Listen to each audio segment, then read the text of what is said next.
नेक सामरी एक जुमला जो आज की जुबान और सकाफत का हिस्सा बन चुका है। जब भी किसी हादसे पर खबर आती है कि किसी शख्स ने रुककर किसी की मदद की तो लोग उसे नेक सामरी कहते हैं। और जब उनका इंटरव्यू होता है तो वो अक्सर हवाला देकर कहते हैं, मैंने वो किया जो मेरी जगह कोई भी करता। नहीं, ऐसा नहीं है। हर कोई ऐसा ना करता और हर किसी ने ऐसा नहीं किया। हर कोई इसके लिए नहीं रुका था, बल्कि कोई भी नहीं रुका था। सिर्फ एक शख्स रुका, सिर्फ एक शख्स, और वो था नेक सामरी।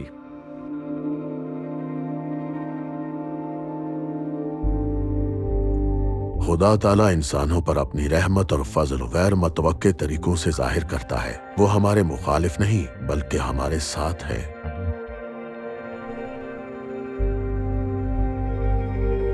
जनाब मसीह एक यहूदी मजमे के सामने और उनसे पूछा गया कि हमारा पड़ोसी कौन है। यह सवाल यहूदी उलमा के बीच एक पुरानी बहस का हिस्सा था। खुदा ताला ने पड़ोसियों से अपनी तरह मोहब्बत रखने का हुक्म दिया था, मगर पड़ोसी से खुदा ताला की क्या मुराद थी? साथ के घर वाला या इलाके के लोग या साथ वाला कस्बा? क्या तमाम यहूदी मेरे हमसाए हैं? मेरा मतलब इसमें तो बहुत सारी चीजें हो सकती। हमसाए करीब होते हैं, पर कितना करीब? जनाब मसीह बता दीजिए, आगे बढ़िए, किसी और अहम बात की तरफ बढ़िए। जनाब मसीह का जवाब, एक किस्सा। उन्होंने जवाब देने की बजाय एक मंजर पेश किया ताकि वो जवाब महसूस करें, ताकि उनकी जबरदस्ती रहनुमाई ना हो, उनसे जबरदस्ती अमल ना कराया जाए, बल्कि अमल में तब्दीली लाई जाए, दिलों की तब्दीली की जाए। यही उनकी उम्मीद थी।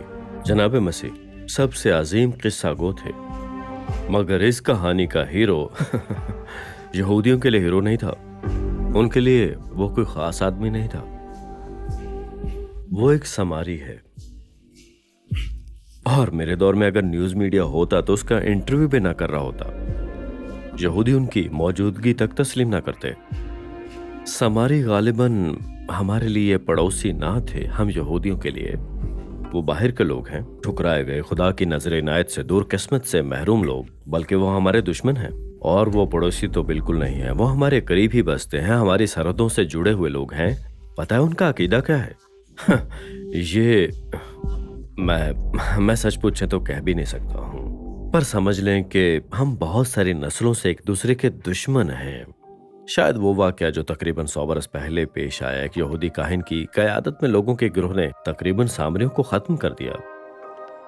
ये अंजाम उन्होंने खुद पर खुद ही लाया। जनाब मसीह इस अंदाज में कहानी सुनाते हैं कि समझना मुश्किल है कि हकीकत में सामरी ही था जो खुदा ताला के दिल के मुताबिक अमल कर रहा था।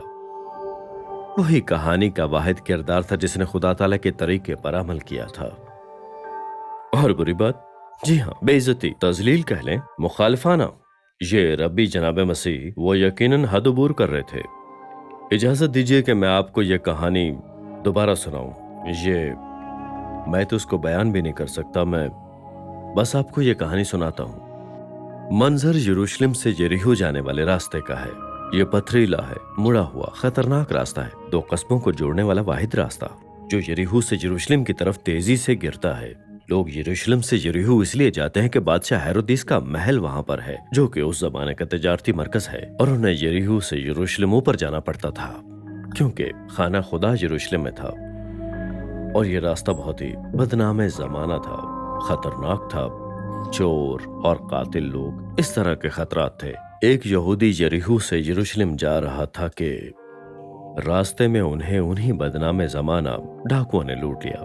हैरानी की बात न थी, वो लुट गया, उसका सारा माल छिन गया, उसे बुरी तरह से पीटा गया और मरता हुआ छोड़ दिया गया। वो भी रास्ते पर एक यहूदी मजहबी रहनुमा का गुजर हुआ। वो सूरत हाल को देखता है पर रास्ता बदल कर गुजर जाता है, शायद इसलिए कि वो मजहबी तौर पर खुद को नापाक नहीं करना चाहता था, क्योंकि यह बड़ी बात थी। पर शुक्र है कि एक और यहूदी मजहबी रहनुमा का वहां से गुजर हो गया और फिर उसने भी बिल्कुल वैसा ही किया, वो भी पास से गुजर जाता है। मुमकिन है उसने सोचा हो कि यह आदमी मरने तो वाला ही है ना। आखिरकार एक तीसरे आदमी का गुजर हुआ। अब घंटे गुजर चुके हैं, मुश्किल सांस है, प्यासा है, बहुत प्यासा है। वो तकलीफ, वो मक्खियां, खून में से देख पाना भी बहुत मुश्किल है। पर मैंने तीसरे आदमी को देखा।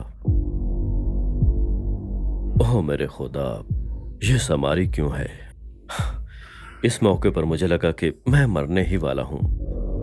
एक समारी यहूदी की मदद क्यों करेगा? सच पूछे तो एक यहूदी भी समारी की मदद नहीं करेगा। मैं खुद को तैयार करने लगता हूं। सोचा ना था मेरा अंजाम ये होगा। मैं कितना कुछ करना चाहता था,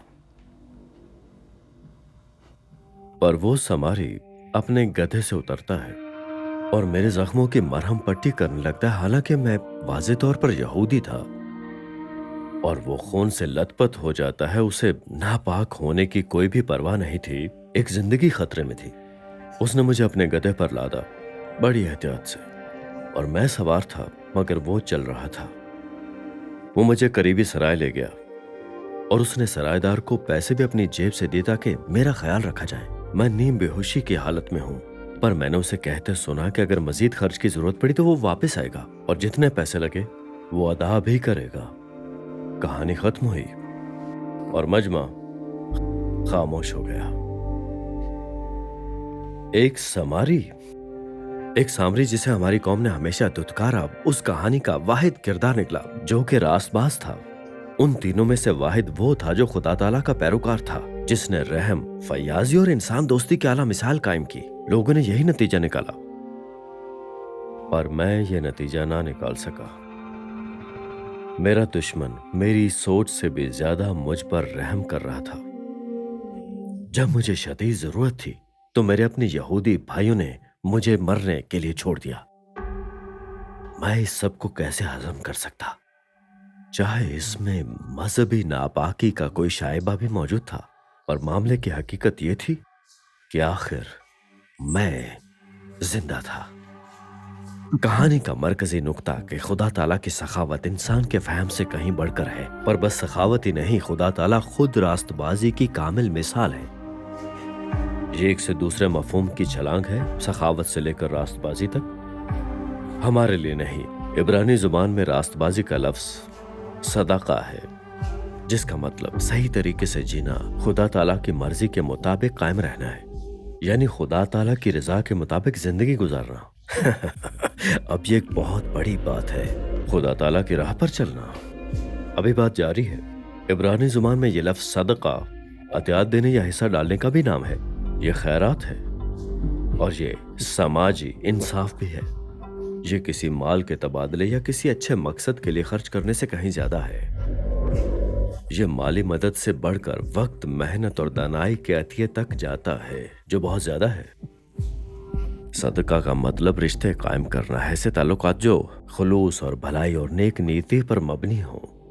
सदका इब्रानियों के लिए निहायत अहम तसव्वुर था। यकीन कीजिए कि पूरी किताब मुक़द्दस के दौरान आपसी ताल्लुकात जो कि समाजी इंसाफ से बनते हों, वक्त से, मेहनत और दानाई और माली वसाइल के जरिए से सखावत और रास्तबाजी के हकीकी मफहूम को वही समझते हैं।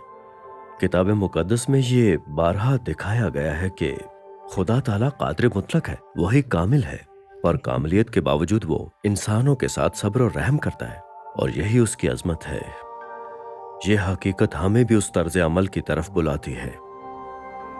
वही अमल, वही काम, यानी कि सदका। उन्होंने एक और कहानी सुनाई जो आम लोगों के लिए मेरी कहानी जितनी मशहूर नहीं थी, पर होनी चाहिए। ये कहानी मुस्तकबिल की है, जब इब्ने आदम जलाल के साथ आएगा और तमाम कौमों को दो गिरोहों में बांट देगा, भेड़ें और बकरियां। इनका जिक्र है मत्ती की इंजील बाब 25 के आयात 31 से 46 में बयान मिलता है। सामईन फौरन समझ गए कि वो खुद को भेड़े समझते हैं, यानी चुने हुए लोग, अंदर के लोग, रास्त लोग, और सामरी या दूसरे लोग, जी हाँ, वो बकरियां हैं। पर कहानी के इख्तिताम पर ना यहूदी एक तरफ है, ना सामरी दूसरी तरफ, बल्कि वहाँ सखी लोग हैं जो मोहब्बत में एक दूसरे से बढ़कर मदद करते हैं, जो कि बेगर्ज हैं, और हत्ता के अगर वो सामारी भी हैं तो वो भेड़े हैं। दूसरे जो खुद गर्जी और बेहिसी में जीते हैं, जो कि समाजी हद पार ना कर सके, वही बकरियां हैं, चाहे वो यहूदी हों। रास्तबाज फयाज लोग हमेशा की जिंदगी पाएंगे, जबकि तंगदिल लोग हमेशा का अजाब पाएंगे। तंगदिल लोग इसके आदी हो चुके होंगे, यह उनकी फितरत बन चुकी होगी, वो ऐसे ही हैं, यही उनकी जिंदगी है। सखावतमंद लोग अपनी नेकी को फख्र से नहीं देखते। वो सखी होने को और जरूरतमंद लोगों की मदद करने के आदी होते हैं। यही उनकी जिंदगी है, सादा और वाज़े। जनाब मसीह ने वाज़े किया कि पड़ोसी से मोहब्बत कितनी अहम है। ये दूसरा अहम हुक्म है जो कि रास्ते को वाज़े कर देता है। खुदा से मोहब्बत रख और लोगों से भी। यही खुदा ताला का रास्ता है और वो वाज़े करता है कि हमारा पड़ोसी कौन है। इन सब से हटकर कोई भी जरूरतमंद शख्स, खुदा ताला अपने पैरोकारों से सदका चाहता है, यानी जियो और जिंदगी के रास्ते पर उस तरह से जियो के उससे और अपने पड़ोसी से मोहब्बत रखो, हुदूद उबूर करो और एतमाद के रिश्ते कायम करो। अपने हल्के से निकलो, समाजी इंसाफ को अपनाओ, अपना वक्त दो और मेहनत दो और दानाई दो, चाहे वो लोग तुम्हारी तरह के ना भी हों। और आप खुदा ताला की तरह काम कर रहे होंगे।